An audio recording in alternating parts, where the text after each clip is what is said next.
শেখ হাসিনার দেশে ফেরার সিদ্ধান্ত ঢাকা এবং দিল্লির মধ্যে নানা রকম জটিলতা তৈরি করেছে।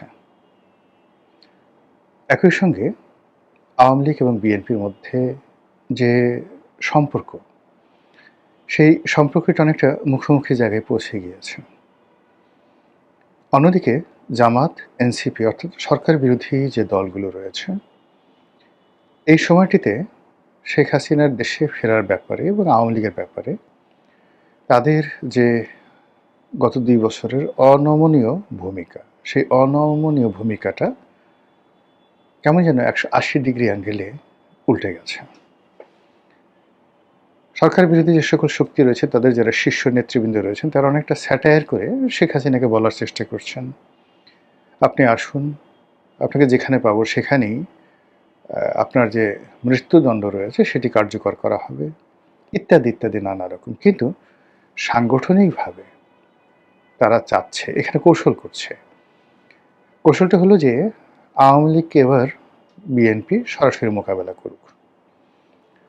এ কারণে গত ২ বছরে এখানে যে বিষয়গুলো হয়েছে সেটা হলো আওয়ামী লীগের বিরুদ্ধে যত মামলা হয়েছে, মোকদ্দমা হয়েছে, বলতে গেলে তার শতভাগ মামলা মোকদ্দমা করেছে বিএনপির লোকজন। এবং তারা এই কাজগুলো করে যথেষ্ট চাঁদাবাজি করেছে, অর্থবৃত্তের মালিক হয়েছে এবং আওয়ামী লীগের পরিবারকে জিম্মি করে রাজনৈতিক, অর্থনৈতিক, সামাজিক ফায়দা লুট করেছে।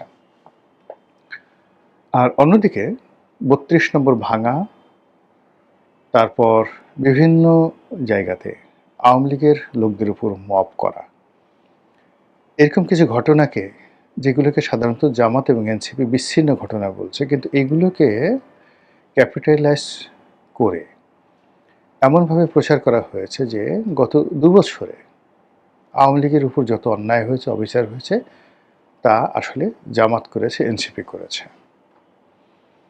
এদিকে তৃণমূলের খবর, ঢাকার যারা আছেন লোকজন তাদের কথা আলাদা, কিন্তু তৃণমূলের খবর হলো অবস্থা দৃষ্টে যারা পলিটিক্যাল লোকজন রয়েছেন বিএনপি এবং জামাতে, তারা সবাই আওয়ামী লীগের যারা নিরীহ ভোটার রয়েছেন তাদের সঙ্গে একটা সমঝোতা সম্পর্ক তারা তৈরি করেছিলেন বিগত নির্বাচনকে সামনে রেখে। আর এখন বলতে গেলে আওয়ামী লীগের লোকজন তারা তাদের মতো করে বুক ফুলিয়ে চলছেন বিভিন্ন জায়গাতে। অন্যদিকে বিএনপি, জামাত এবং এনসিপির মধ্যে যে বিরোধ, যে বন্ধুত্ব, এটা অনেকটা গুপ্ত। মানে তাদের মধ্যে আসলে সমঝোতা নাকি শত্রুতা, তাদের মধ্যে বন্ধুত্ব নাকি বৈরিতা, এটি বোঝা যাচ্ছিল না। কিন্তু সাম্প্রতিক কিছু কর্মকাণ্ডে যেটা মনে হচ্ছে সেটি হলো বিএনপি, জামাত, এনসিপির যে সম্পর্কটি পয়েন্ট অফ নো রিটার্নে চলে গেছে। বিশেষ করে জুলাই সনদ বাস্তবায়ন, সংবিধান সংশোধন,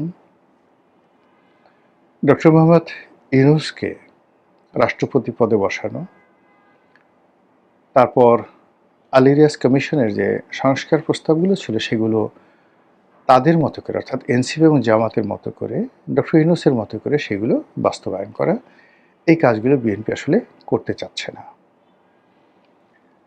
দ্বিতীয়ত, ডক্টর মোহাম্মদ ইউনূসের যারা লোকজন ছিলেন তাদের একটা বিরাট অংশ যারা প্রো বিএনপি ছিলেন, বিএনপি তাদেরকে ক্যাপিটালাইজ করে ফেলেছে, তাদেরকে নিয়ে নিয়েছে। এবং এই যে তাদেরকে নিয়ে নেওয়া, এটা জাস্ট বড় উদাহরণ দিলেই বুঝতে পারবেন। যেমন ডক্টর মোহাম্মদ ইউনূসের একেবারে দক্ষিণ হস্ত, যাকে বলা হতো সরকারের মুখপাত্র, বিকল্প উজিরে আজম জনাব শফিকুর রহমান, প্রেস সেক্রেটারি। আপনারা জানেন যে তিনি অতি সম্প্রতি একটি পত্রিকার সম্পাদক হয়েছেন। সেই পত্রিকার মালিক কি আপনারা জানেন? সেই পত্রিকার মালিক হলেন জনাব Gorky, Anis Ahmed Gorky, MGS গ্রুপের মালিক। এবং আনিস আহমেদ গোর্কি জনাব তারেক রহমান সাহেবের সবচেয়ে ঘনিষ্ঠ বন্ধু। মানে তারেক রহমান সাহেবের যে কজন বন্ধু রয়েছেন তাদের মধ্যে অল্প কয়েকজন বন্ধু রয়েছেন, তার মধ্যে সবচেয়ে অভিজাত, ব্লু ব্লাড এবং সবচেয়ে ধনী যে মানুষটি, তিনি হলেন এই আনিস আহমেদ গোর্কি, এমজিএস গ্রুপের মালিক। এই গোর্কির মালিকানাধীন পত্রিকাটি জনাব শফিক তিনি সম্পাদক হিসেবে দায়িত্ব গ্রহণ করেছেন। এবং আপনি দেখেন যেদিন থেকে তিনি এই দায়িত্ব গ্রহণ করেছেন এবং বিএনপি যেদিন থেকে ক্ষমতায় এসছে সেদিন থেকে জনাব শফিক তিনি আগের মতো করেই, অর্থাৎ ইনুস জামানাতে যেভাবে কথা বলেছিলেন ঠিক সেই ভাষাতে তিনি কথা বলছেন। এর বাইরে অন্যান্য যারা আছেন, যারা অনেকটা প্রো বিএনপি ছিলেন অনেক আগের থেকেই, তারাও মোরাললেস কিন্তু বুক ফুলিয়ে ঘোরাফেরা করছেন। আমি কারো নাম বলে বড়ও করতে চাচ্ছি না, ছোট করতে চাচ্ছি না। অন্যদিকে ডক্টর মোহাম্মদ ইউনূসের প্রতি জামাত এবং এনসিপি তাদের যে একেবারে দ্বিধাহীন সমর্থন ছিল, অন্ধের মতো তাদের বিশ্বাস ছিল, ঠিক সেই বিশ্বাসের মূল্যের যে জায়গাটি, সেই জায়গাটিতে এখন জামাত এবং এনসিপি নিজেদেরকে বেকুব মনে করছে, অসহায় মনে করছে, দুর্বল মনে করছে। রাজনীতিতে যখন এরকম একটা হাহাকার তৈরি হচ্ছে, যারা ক্ষমতা পেয়েছে তাদের এক ধরনের হাহাকার, এবং যারা ক্ষমতা পেয়েছে তারা এখানে ৩টা ভাগে বিভক্ত করে দিয়েছে। ডক্টর মোহাম্মদ ইউনূস জামাত এনসিপির যে সম্পর্ক, সেই সম্পর্কটি ভেঙে গেছে। ইউনূস সাহেবের যে লোকজন ছিল তাদের একটা বিরাট অংশকে নিষ্ক্রিয় করে দেওয়া হয়েছে, অন্য অংশটিকে বিএনপি আপন করে নিয়েছে। আর জামাতের মধ্যে একটা হতাশা, আতঙ্ক এবং ভয় ঢুকিয়ে দেওয়া হয়েছে। ঠিক এই সময়টিতে যখন শেখ হাসিনা বললেন যে আমি বাংলাদেশে আসছি এবং ডিসেম্বর মাসে আসছি, তখন সঙ্গত কারণে যেহেতু এখানে আলটিমেটলি একটা বিভেদ তৈরি হয়ে গিয়েছিল এবং এই বিভেদটা আর জোড়া লাগানোর কোনো স্কোপ আগামীতে নেই।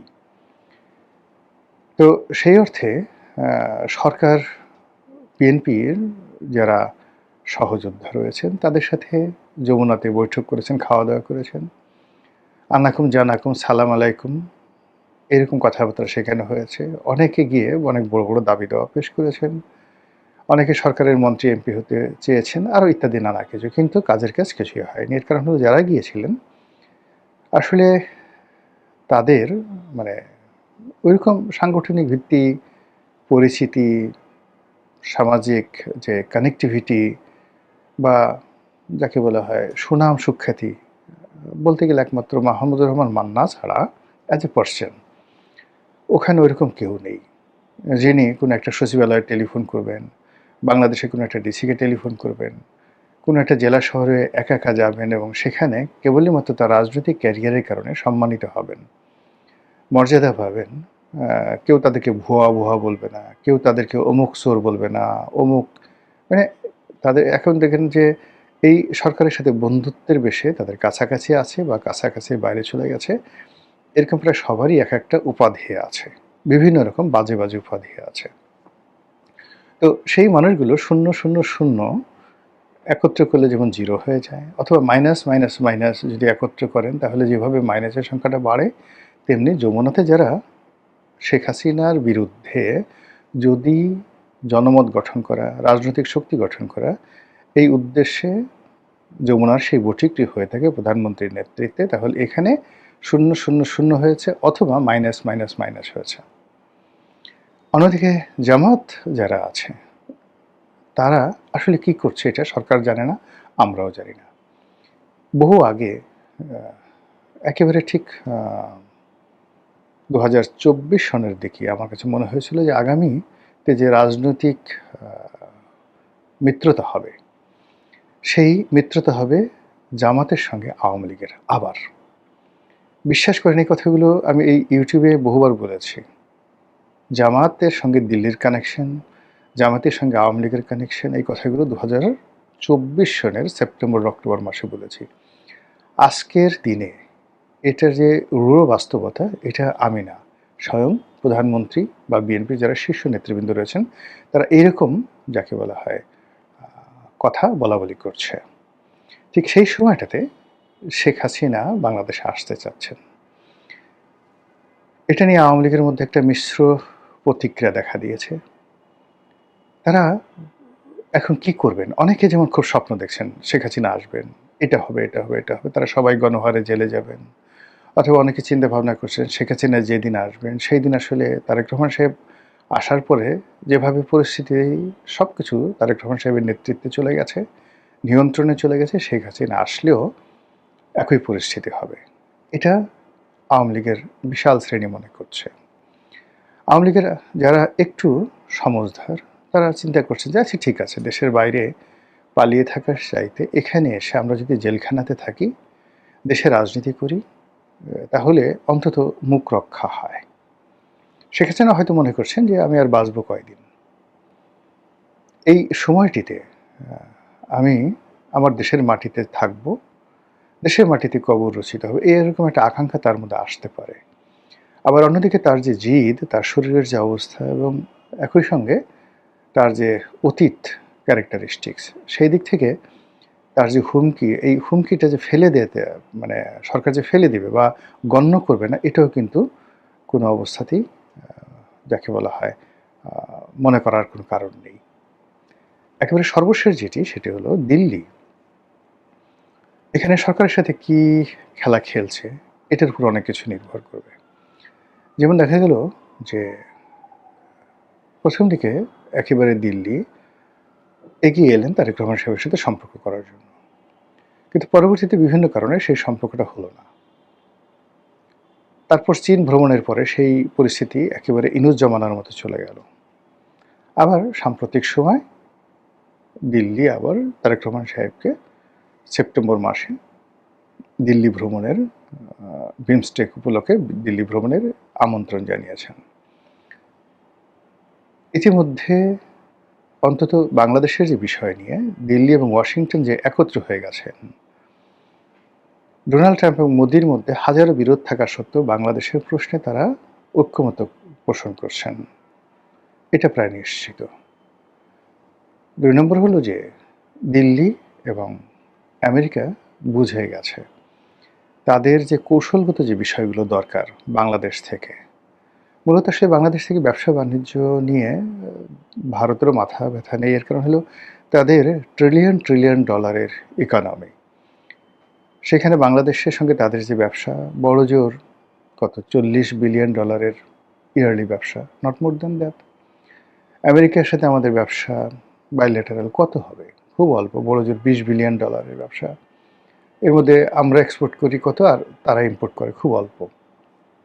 তারা ইম্পোর্ট করে তারা এক্সপোর্ট করে খুব অল্প, আমরা এক্সপোর্ট করি অনেক বেশি। কিন্তু আমেরিকার ইকোনমির সাইজে এটা একটা পিনাটও না, সর্ষে দানা।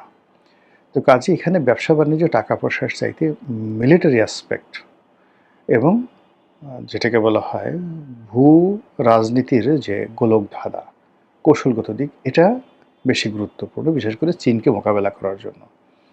এবং আমেরিকার যে ইন্দো প্যাসিফিক নীতি এবং একই সঙ্গে মায়ানমার অ্যাক্ট বা বার্মা অ্যাক্ট, একই সঙ্গে দিল্লির 7 সিস্টার এবং চীনকে মোকাবেলা, এই 3টি বিষয়ে তারা বুঝে গেছে যে কৌশলগতভাবে পার্টনার হিসেবে বিএনপি তাদের কাছে শক্তিশালী নাকি আওয়ামী লীগ তাদের কাছে গুরুত্বপূর্ণ শক্তিশালী পার্টনার। 2 নম্বর হলো যে তাদের স্বার্থ স্ট্রংলি রক্ষা করার ক্ষেত্রে শেখ হাসিনা সক্ষম না তারেক জিয়া সক্ষম। অন্যদিকে জঙ্গিবাদ দমন, যেটিকে আমরা ফান্ডামেন্টালিজম বলি, এই ব্যাপারে ভারতের আতঙ্ক চরমে, আমেরিকার আতঙ্ক চরমে। তো সেই ব্যাপারে আওয়ামী লীগ এবং শেখ হাসিনার সঙ্গে আমেরিকা এবং দিল্লির যে সম্পর্ক, সেই সম্পর্কটি কোনো অবস্থাতেই বর্তমান বিএনপির নেতৃত্ব স্পর্শ করতে পারবে না। তো সেই দিক থেকে ফাইনালি একবার সামনে টেনে, অর্থাৎ মাছ যেভাবে শিকার করে, আপনি মাছ বড়শি গিলে ফেলেছে, এখন একবার তাকে ছেড়ে দেন, একবার টানেন, এভাবে একটা সময় সে রক্তাক্ত হবে, দুর্বল হবে এবং পরবর্তীতে আপনি তাকে উঠিয়ে একদম সুন্দর করে ফ্রাই করে খেয়ে ফেলবেন। আমাদের রাষ্ট্রপতি, সাবেক রাষ্ট্রপতি শাহাবুদ্দিন সাহেব উনি পদত্যাগ করার পর শুরুর কয়েকদিন আমরা বেশ শুনেছি, বেশ একটা জল্পনা কল্পনাও ছিল যে কে হতে যাচ্ছেন পরবর্তী রাষ্ট্রপতি, বিএনপির রাষ্ট্রপতি কে হবেন। এটা নিয়ে প্রথম 2-3 দিন বেশ জল্পনা কল্পনা হলো, স্থায়ী কমিটির কেউ হবেন নাকি বাইরের থেকে কাউকে নিয়ে আসা হবে, অথবা দেশের বাইরের থেকে কাউকে নিয়ে আসা হবে, এমন আলোচনা শুনলাম। এই সব আলোচনায় কিন্তু আছে, কোনো আলোচনায় বাতিল হয়ে যায়নি। কেউ কেউ বলছিল একজন অবসরপ্রাপ্ত বিচারপতিকে আনা যেতে পারে, কেউ কেউ এটাও বলছিলেন যে অবসরপ্রাপ্ত সামরিক কর্মকর্তাকে করা যায় কিনা, আবার এমনও শুনলাম, একটা পত্রিকায় দেখলাম বেশ তারা জোর সরে বললো যে এমন একটা নাকি খুব জোর গুজব আছে এবং জোর আলোচনা আছে যে ডক্টর মোহাম্মদ ইউনূসকে রাষ্ট্রপতি করা যায় কিনা। তো বোঝা গেল সবাই যার যার মতো করে একটা একটা করে ইস্যু পাবলিককে খাওয়াতে চাচ্ছে, গেলাতে চাচ্ছে, যে একে বানান, ওকে বানান, তাকে বানান, এরকম আর কি। তো হতে পারে এই সমস্ত প্রবণতা, এই সমস্ত প্রচেষ্টাকে আমি একদম উড়িয়ে দিই না, কিন্তু এক্ষেত্রে একটা মোটামুটি অবশেষে আমরা দেখলাম যে গত রাতে, মানে এই শনিবার রাতে একটা কনক্রিট ধারণা মতো পাওয়া গেল। সেই ধারণাটা কি, বিএনপির যে স্থায়ী কমিটি আছে, স্থায়ী কমিটি হচ্ছে বিএনপির সর্বোচ্চ যে কমিটি, সেই স্থায়ী কমিটি একটা মিটিং বসেছিল এবং মিটিংয়ে তারা ঠিক করেছেন যে কাকে রাষ্ট্রপতি বানানো যায়। সেই ঠিকটা কীভাবে, তারা একটা সিদ্ধান্তে আসছেন আর কি। রাষ্ট্রপতির নাম ঠিক করেন নাই, তারা একটা সিদ্ধান্তে আসছেন যে তারা কোন প্রক্রিয়ায় রাষ্ট্রপতি মনোনয়ন করবেন। কারণ মনোনয়নের প্রথমে ইলেকশনের ব্যাপার আছে, কাজে তবে যেহেতু বিএনপির নিজেরই 2/3 মেজরিটি আছে, কাজে বিএনপির পক্ষ থেকে যাকে মনোনয়ন দেওয়া হবে কোনো সন্দেহ নাই, দ্বিধা নাই যে তিনি নির্বাচিত হয়ে যাবেন। এটা আমরা আগেও দেখেছি, এটা 91 সাল থেকে আমরা এই প্রক্রিয়া দেখে আসছি।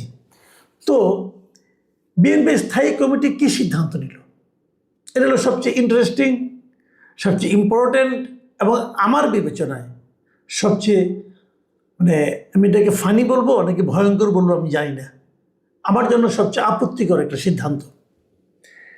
তারা সিদ্ধান্ত নিয়েছে, আমি বরং আপনাদের পড়ে শোনাই। দৈনিক প্রথম আলোর এই সংক্রান্ত একটা রিপোর্ট প্রকাশিত হয়েছে। সেই রিপোর্টে বলা হয়েছে স্থায়ী কমিটির বৈঠক শিরোনামটা এমন ছিল যে রাষ্ট্রপতির প্রার্থী মনোনয়নের দায়িত্ব দলীয় প্রধানকে দিল বিএনপি, এগুলো শিরোনাম। আর যদি আমি প্রথম লাইনটা পড়ি, প্রথম বাক্যটা আপনারা শুনুন। দীর্ঘ আলোচনার পর রাষ্ট্রপতি পদে দলীয় প্রার্থী মনোনয়নের দায়িত্ব বিএনপির চেয়ারম্যান ও প্রধানমন্ত্রী তারেক রহমানের হাতে ন্যস্ত করেছে দলের নীতি নির্ধারণী ফোরাম জাতীয় স্থায়ী কমিটি। শনিবার রাতে গুলশানে চেয়ারম্যানের কার্যালয়ে এ বৈঠক হয়। তাহলে দাঁড়ালোটা কি, দাঁড়ালো হলো সর্বোচ্চ যে নীতি নির্ধারণী ফোরাম জাতীয় স্থায়ী কমিটি, তারা মিটিং করেছেন এবং সেখানে দীর্ঘ আলোচনা হয়েছে। দীর্ঘ আলোচনা হয়ে তারা এমন সিদ্ধান্তে পৌঁছেছেন, সেই সিদ্ধান্ত হলো যে জনাব তারেক রহমান দলের যিনি চেয়ারম্যান এবং একই সঙ্গে যিনি দেশের প্রধানমন্ত্রী, তিনি ঠিক করবেন যে কাকে দলীয় প্রার্থী হিসেবে মনোনয়ন দেওয়া যায়। আমি আগে বলেছি বিএনপি যাকেই মনোনয়ন দিবেন তিনি হবেন রাষ্ট্রপতি। তাহলে রাষ্ট্রপতি কে হবেন না হবেন এই দায়িত্বটা দেওয়া হলো কাকে, একজন ব্যক্তিকে। আমরা এই জিনিস আগেও দেখেছি, এটাও তাও একটু তারা ঘুরিয়ে ফিরিয়ে খেয়েছে, যে তারা একটা মিটিং করেছে, মিটিং করে একজনকে দায়িত্ব দিয়েছে। শাহাবুদ্দিন সাহেব যখন রাষ্ট্রপতি হলেন তখন কিন্তু কেউ জানতো না কী হবে, মানে তৎকালীন যিনি প্রধানমন্ত্রী আছেন উনি আবার এদের সঙ্গে মিটিং করার কোনো প্রয়োজন মনে করেন নাই। উনি একা নিজের কাছে গোপন রেখেছেন, রেখে উনি শেষ মুহূর্তে ঘোষণা করেছেন অমুক হবে রাষ্ট্রপতি। তার মানে রাষ্ট্রপতি একটা নির্দলীয় পদ, কিন্তু মাথায় রাখবেন এটা একটা নির্দলীয় পদ, এবং এই নির্দলীয় ব্যক্তিটি কে হবেন সেটা নির্ভর করছে একজন ব্যক্তির ইচ্ছা অনিচ্ছার উপর। সেই ব্যক্তিটা কে, তারেক রহমান, সেই ব্যক্তিটা কি খালেদা জিয়া, সেই ব্যক্তিটা কি শেখ হাসিনা, সেই ব্যক্তিটা কে, এটা আমার জানার কোনো প্রয়োজন নেই, এর ব্যাপারে আমার কোনো আগ্রহ নেই। কিন্তু বিষয়টা হলো একজন ব্যক্তি, তিনি হয়তো সবচেয়ে ভালো সিদ্ধান্তটাই নেবেন, কিন্তু একজন ব্যক্তি। এই যে একজন ব্যক্তির ইচ্ছা অনিচ্ছার উপর কিছু একটা হয়ে যায়, কিছু একটা বাধাগ্রস্ত হয়, অথবা কিছু একটা সিদ্ধান্ত হয়, রাষ্ট্রীয় সিদ্ধান্ত হয়, সর্বোচ্চ রাষ্ট্রীয় সিদ্ধান্ত হয়, এটাই হলো গণতন্ত্রের জন্য সবচেয়ে মারাত্মক ক্ষতিকর বিষয়। আমি আপনাদেরকে একটা কথা বলি, অনেক পুরনো একটা ঘটনা। আমি যখন একটা দৈনিক পত্রিকার চাকরি করতাম, দৈনিক আমার দেশ পত্রিকার সময় চাকরি করতাম, সে সময় আমি জাতীয় পার্টির একজন বড় নেতা মিস্টার জিএম কাদের, যিনি চেয়ারম্যান, আমি জিএম কাদের একটা ইন্টারভিউ করতে গিয়েছিলাম। তো লোকটাকে আমার পছন্দ করি পার্সোনালি, যে উনি বেশ লজিক্যাল লোক, কথাবার্তা ভালো বলেন। তো ওনাকে প্রশ্ন করতে করতে এক পর্যায়ে আমি বললাম যে আপনারা তো গণতন্ত্রের কথা বলেন, কিন্তু আপনার যিনি চেয়ারম্যান আছেন, তখন এরশাদ ছিলেন চেয়ারম্যান। তো উনি একা সিদ্ধান্ত নেন কে থাকবেন কে থাকবেন না, কে মহাসচিব হবেন কে মহাসচিব হবেন না, কে কাকে বহিষ্কার করা হবে কাকে বহিষ্কার করা হবে না, উনি একাই সিদ্ধান্ত দেন। এবং এই জিনিসটা আপনাদের দলের গঠনতন্ত্রের মধ্যেও আছে। তো গঠনতন্ত্র যদি এমনভাবে হয় যে একজন ব্যক্তি এককভাবে সিদ্ধান্ত দিবেন যে কী হবে কি না হবে, কাকে বাদ দেওয়া হবে কাকে রাখা হবে, কাকে কি পদ দেওয়া হবে, তাহলে এটা কি গণতন্ত্র হলো? ওনার জবাবটা ছিল তখন এরকম, উনি বলেছিলেন আমরা দলের সবাই মিলে ওনাকে যদি দায়িত্বটা দিই তাহলে এটাই তো গণতন্ত্র। তো আমি জীবনে এরকম হাস্যকর যুক্তি আর খুব কম শুনিনি যে আমরা দলের সবাই মিলে ওনাকে দায়িত্ব দিয়েছি, অতএব উনি একা যেটা করবেন সেটাই গণতন্ত্র। তো আমরা এখন সেরকম গণতন্ত্র দেখছি যে পুরো স্থায়ী কমিটি মিলে তারেক রহমান সাহেবকে দায়িত্ব দিয়েছেন যে আপনি বলেন কি হবে, যে হবে সেটাই হবে, এটাই গণতন্ত্র। এমনও হতো, এই জিনিসটা বাড়তে বাড়তে কেমন হয় আমি বলি। যেমন আগে আমরা দেখেছি শেখ হাসিনারা বলে ছাত্রলীগের সভাপতি সেক্রেটারি কে হবে, এই দায়িত্বটাও দেওয়া হতো শেখ হাসিনাকে। অথচ ছাত্রলীগ কিন্তু শেখ হাসিনার কেউ না, শেখ হাসিনার পার্টির কোনো অঙ্গ সংগঠন না। শেখ হাসিনা ছিলেন সভানেত্রী, ছিলেন আওয়ামী লীগের, ছাত্রলীগ আলাদা একটা সংগঠন। সেই সংগঠনের সেক্রেটারি প্রেসিডেন্ট কে হবে সেটা আওয়ামী লীগের যিনি সভানেত্রী তিনি নির্ধারণ করতেন। যুবলীগের কে হবে এটা উনি নির্ধারণ করতেন। স্বেচ্ছাসেবক লীগের কে হবে প্রেসিডেন্ট সেক্রেটারি এটা উনি নির্ধারণ করতেন। এবং আমার ধারণা আগামীতে বিএনপিতে ওই একই প্র্যাকটিস থাকবে যে ছাত্র দলের সভাপতি সেক্রেটারি কে হবে এটা তারেক রহমান সাহেব নির্ধারণ করবেন, যুব দলের সভাপতি সেক্রেটারি কে হবে তারেক রহমান সাহেব নির্ধারণ করবেন, স্বেচ্ছাসেবক দলের সভাপতি সেক্রেটারি কে হবে ওটাও তারেক রহমান সাহেব নির্ধারণ করবেন, এবং দেশের প্রেসিডেন্ট কে হবে না হবে সেটাও তারেক রহমান সাহেবই নির্ধারণ করবেন। আমার প্রশ্ন, তারেক রহমান সাহেব কি বলেছেন যে আমি সব নির্ধারণ করব? উনি বলেছেন? আমার ধারণা বলেননি। বাকি যারা আছে সবাই তার উপরে চাপিয়ে দিয়েছে, এটা এক ধরনের মোসাহেবি। এই লোকগুলি এত বড় বড় হয়েছেন, এত বড় সিনিয়র লিডার, এত বড় বড় মন্ত্রী, তারা ওনারা একটা দল চালাচ্ছেন, দেশ চালাচ্ছেন। ওনারা সবাই মিলে, আমি নিশ্চিত ওনারা সবাই মিলে ওনার উপর চাপিয়ে দিয়েছেন, এবং এই চাপিয়ে দেওয়ার মাধ্যমে ওনার কাছে দেখাতে চেয়েছেন যে দেখেন আমরা আপনার কতটা অনুগত, আমরা কিছুই বুঝি না, আমরা নাবালক, আমরা কিচ্ছু বুঝি না, আপনি যা বলবেন সে এটাই হবে। এই যে এটাকে আমি আনুগত্য বলবো না, কিন্তু এই যে একজন লোককে বিভ্রান্ত করার একটা প্রক্রিয়া, এর মাধ্যমে ওনারা তারেক রহমান সাহেবকে বিভ্রান্ত করছেন। কেবল তাই নয়, যদি এই নির্বাচন নিয়ে কোনো সমস্যা হয়, ধরেন এমন একজন লোককে নির্বাচন করা হলো যাকে নিয়ে প্রচুর দেশ জুড়ে বিতর্ক হলো, সেই বিতর্কের দায়ও কিন্তু তারেক রহমান সাহেবকে বহন করতে হবে। কেন উনি এটা করতে যাবেন? কেন ওনার উপর চাপিয়ে দেওয়া হলো? হয়তো উনি ভদ্রলোক কিছু না করতে পারেন নাই, অথবা উনি কেন উনি এটা এনজয় করেছেন আমি জানি না। যদি এনজয় করে থাকেন তাহলে ওনার জন্য আমার দুঃখ হলো। এই জায়গাটাতেই সমস্যা। ধরেন এখন এনজয় করছেন, হয়তো ভালো করছেন, এরকম করতে করতে অভ্যস্ত হয়ে যাবেন। এক পর্যায়ে উনি নিজেই সব সিদ্ধান্ত নিজের থেকে দিবেন, তখন আর স্থায়ী কমিটিকে মিটিং করে দীর্ঘ আলোচনা করে ওনাকে দিতে হবে না, উনি নিজেই দায়িত্ব নিয়ে নেবেন। ঠিক আছে, আমি বলবো আপনারা সবাই চুপ করে থাকেন। যখন এইভাবে কি কেমন নামাজকে এই চিন্তাটা আসবে, তখন উনি হয়তো ভাববেন আরে আমি তো পারি, আমি তো আগেও করেছি, এই যে আমি সব পারি, এই যে আমি সব ঠিক করি, আমার করা নিয়ে কেউ কোনো প্রশ্ন করে না, এই যে চিন্তাটা, এই যে মানসিকতাটা, এই মানসিকতাটা হলো একজন মানুষকে স্বৈরাচারী করে তোলে। আমি মনে করি এখনও যেন তেমন কিছু না, ছোট ঘটনা, কিন্তু আমার বিবেচনায় এই স্থায়ী কমিটি তারেক রহমান সাহেবকে সেদিকেই ঠেলছেন, আমাদের প্রধানমন্ত্রীকে সেদিকেই ঠেলছেন যে আপনি স্বৈরাচারী হন, আপনি সব বুঝেন। ভাই, মানুষ তো আমরা সবাই, এবং এর মাধ্যমে ওনাকে তারা বিপদেও ফেলছেন যে সমস্ত সমালোচনা আপনি গ্রহণ করেন, আমরা কিছু জানি না। এবং যখন যে লোকটা হবে, এবং এখানে আরেকটা লোভও কাজ করতে পারে বলে আমার ধারণা, লোভটা কি সেটাও বলে রাখি।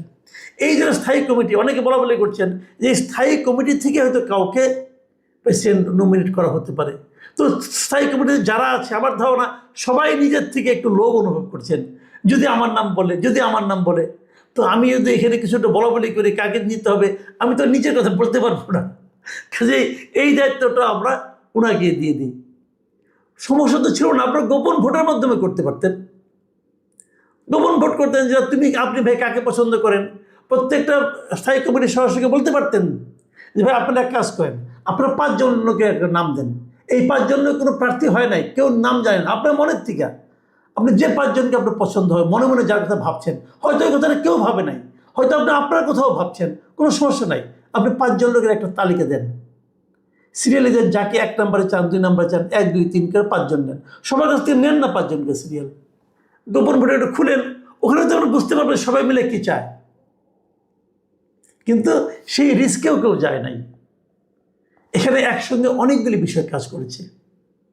প্রথমত লোভ, দ্বিতীয়ত মোসাহেবি, এবং তৃতীয়ত দায়টা একজন লোকের উপর চাপানোর মানসিকতা।